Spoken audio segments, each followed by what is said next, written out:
The Yukon, 1897. They called it the land of midnight sun. But for the thousands of desperate souls who clawed at its frozen earth, it was a realm of perpetual twilight. A place where fortunes were promised, but frostbite, famine, and failure were the most common rewards. This wasn't just a test of strength, it was a war against nature, and more often than not, a war against your fellow man. In this brutal theater of greed, men lost their fortunes, their sanity, and their very souls. But this is not a story about the gold they lost. It's a story about the humanity that was found, and the price of a single silent act of kindness in the coldest of places. Our story begins in a camp clinging to the edge of the Klondike River, a place cynically named Last Hope. Here, every man was an island, and every glance was a calculation of threat or opportunity. And in Last Hope, there was no bigger threat and no greater success than a man named Silas. Silas wasn't a miner. He was a predator. He'd arrived with a fury, his claim staked not with a pickaxe, but with brute force and intimidation. He didn't dig for gold, he squeezed it from the land and from the weaker men around him. His laughter was a weapon, and his success was a constant, bitter reminder to every other man of their own failures. And like a king flaunting his crown, Silas flaunted his most prized possession, his wife, Ilara. She was a ghost at a feast, young, beautiful, and utterly out of place. To the other miners, whose only companions were the aching in their backs and the emptiness of their pans, she was an object of both desire and scorn. They saw the fine furs she wore, the aloof tilt of her chin, and they saw arrogance. They saw a woman perfectly matched to her monstrous husband. They saw a queen enjoying her cruel kingdom. But one man saw something different. Liam was a loner, a man who had learned that in the Yukon, the quietest observers often see the most. He had lost 2 partners to the wilderness and had come to trust his instincts more than any man's word. And as he watched Ilara day after day, he saw past the furs and the cold facade. He saw the subtle, almost invisible tremor in her hand as she held a cup of tea. He saw the way her smile never, ever reached her eyes. He saw how she would flinch, just for a fraction of a second, when Silas's booming laugh erupted beside her. Liam didn't see a queen. He saw a prisoner. He saw terror. Observation became a quiet obsession for Liam. From the solitude of his claim, he watched the grim pantomime of Ilaire's life unfold. He saw Silas, in a moment he thought was private, snatch a piece of bread from her hand, snarling that she was eating too much. Liam saw Ilaire's shoulders slump in resignation, her spirit chipping away like ice under a pickaxe. He saw the public displays of affection that were anything but. Silas's grip on her arm was not a caress, but an anchor, holding her in place. The gifts of gold dust were not tokens of love, but gilded links in a chain. The other men saw a fortunate woman. Liam saw a gilded cage and a bird with broken wings. He felt a profound, aching pity, a dangerous emotion in a land that preyed on any perceived weakness. But it wasn't weakness he felt. It was a spark of shared humanity in a world that had forgotten the meaning of the word. Then came the night of the deep cold. A cold so profound it felt like the world itself was dying. The temperature had plunged to 50 below, a point where a man's spittle would crackle and freeze before it hit the ground. Liam was in his small, drafty cabin, oiling his tools by the light of a single lantern, when a flicker of movement outside caught his eye. She was walking towards the river, the Klondike, a place no sane person would go on a night like this. The ice near the banks was thick, but further out, where the current ran fast and deep, it was a treacherous, shifting jigsaw of black water and gray ice. To fall in meant a death in seconds, not from drowning, but from the shock of the cold itself. It was not a walk, it was a pilgrimage to oblivion. He followed her, his heart a cold, heavy stone in his chest. He saw her stop at the edge of the rapids, where the ice groaned and cracked. He saw her pull back the hood of her cloak. Her face was pale in the moonlight, her eyes vacant, staring into the liquid darkness as if it were a welcoming embrace. She was a breath away from ending it all, from escaping her gilded cage in the only way she knew how. Liam knew that a shout might send her over the edge. He knew that words were useless against such a profound despair. So he did the only thing he could. He walked up beside her, the crunch of his boots the only announcement of his presence. He stood next to her, a silent sentinel in the vast, frozen night. And then he simply held out his hand. In it was a piece of bread. He didn't speak. He didn't ask why. He didn't offer platitudes or false comfort. He offered the only thing of value he had on him, a piece of food. A simple, profound acknowledgement of her existence. A gesture that said, "I see you. You are not alone." For a long moment she just stared. Then, with a trembling hand, she reached out and took it. Her fingers brushed against his, and they were as cold as ice. They stood in silence, two strangers bound by a shared moment of desperation and a piece of stale bread. In the deafening roar of the Yukon, it was the silence that spoke loudest. He had asked for nothing in return. He had seen her at her lowest and had not judged, not preached, not taken advantage. He had simply offered. And in that offering, a seed of an idea, more powerful than any gold nugget, was planted in Ilara's mind. The idea of trust. The next dawn, the world was reborn in pale shades of blue and pink, but the tension in the air was sharper than the morning frost. Liam worked, but his mind was on the river, on the woman who had stood at its edge. He didn't know if he would ever see her again. Then he did. She walked not with the aimless drift of the previous night, but with a new, terrifying resolve in her eyes.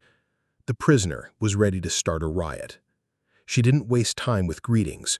Her words came out in a torrent, a hushed confession of fear and fury.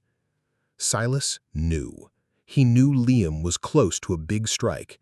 For weeks, Liam's patient digging had taken him closer and closer to the ancient bedrock at the base of the ridge, a place other miners had abandoned, but where geological instinct told Liam the motherlode was hiding. Silas, she explained, was not a man who competed. He was a man who eliminated. He had found Liam's test samples, seen the telltale specks of gold, and his greed had curdled into a murderous rage. His plan was as brutal and direct as the man himself. He had a crate of dynamite. That night, under the cover of a coming snowstorm, he was going to climb the ridge overlooking Liam's claim. He would plant the charges and bring half the mountain down, burying Liam, his cabin, and his mine under 1,000 tons of rock and ice. It would look like a tragic natural accident. Liam's blood ran cold. It was a perfect plan. No witnesses, no evidence. Just another lonely prospector swallowed by the unforgiving Yukon. He was a dead man. But Ilara wasn't finished. She looked him directly in the eyes, her voice dropping even lower. "He will be drunk tonight," she whispered, celebrating his victory before it even happens. "He will not notice.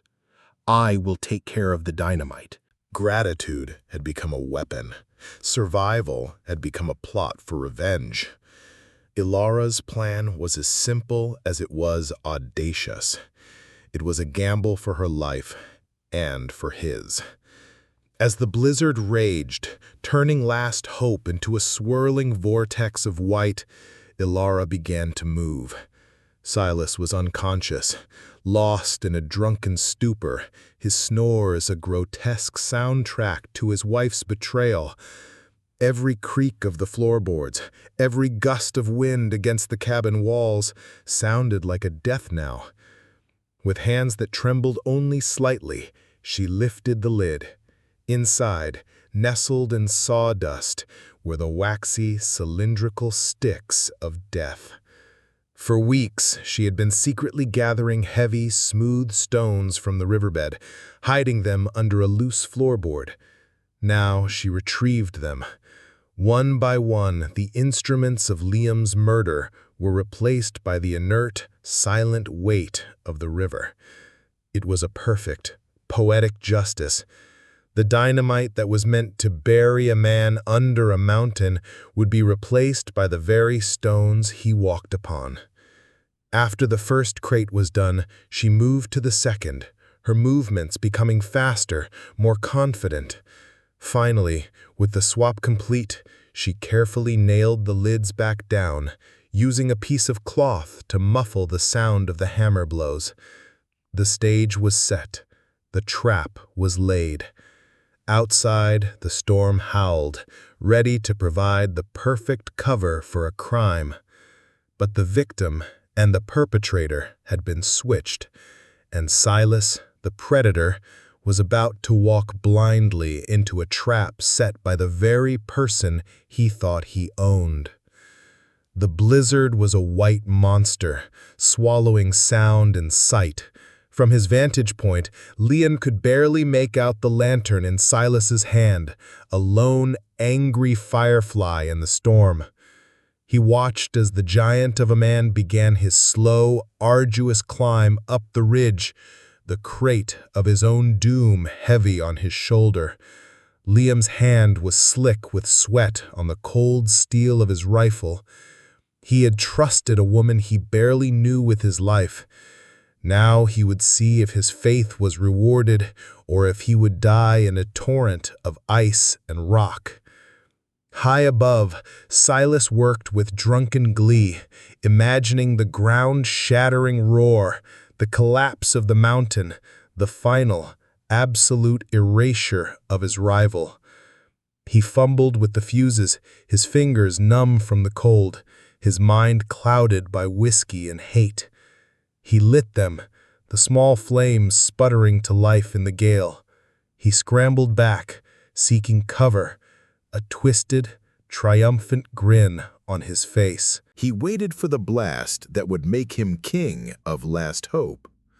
And he was met with silence, a fizzling, impotent hiss as the fuses burned out against cold, worthless stone. Confusion washed over his face, quickly replaced by a wave of pure, volcanic rage. He bellowed like a wounded bear, his roars of frustration swallowed by the storm.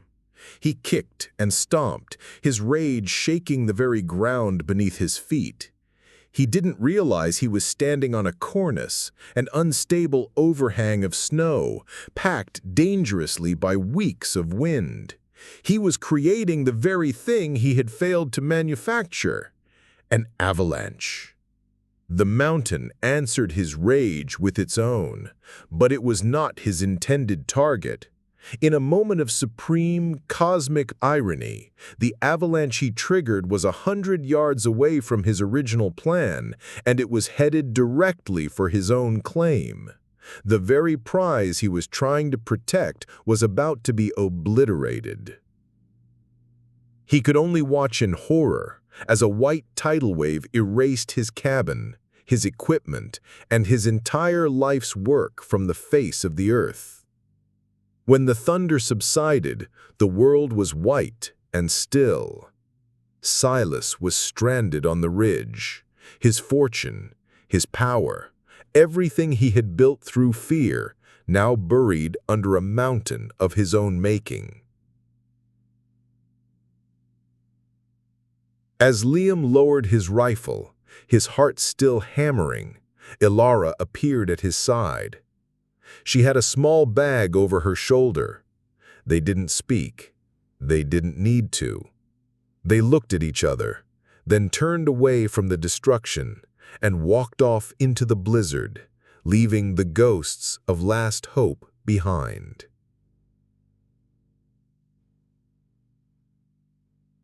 They walked for days, disappearing into the vast wilderness. They left the greed and desperation behind. When the great thaw began, they found a hidden valley, a place untouched by the madness of the gold rush. And there, with the path cleared by his rival's own hubris, Liam returned to his work. He had been right. It was the biggest strike the Yukon had ever seen, a fortune that would make kings weep with envy. He had become the richest man in the Yukon. But as he turned and looked at Ilara, who was watching him with the first genuine, unfettered smile he had ever seen on her face, he knew the truth. The gold was a reward, yes, but the true treasure was found on a frozen riverbank, in a moment of shared silence. It was a treasure not measured in ounces or dollars, but in the immeasurable value of a single act of kindness, an act that proved that even in the coldest, darkest of places, a little humanity can be worth more than all the gold in the world.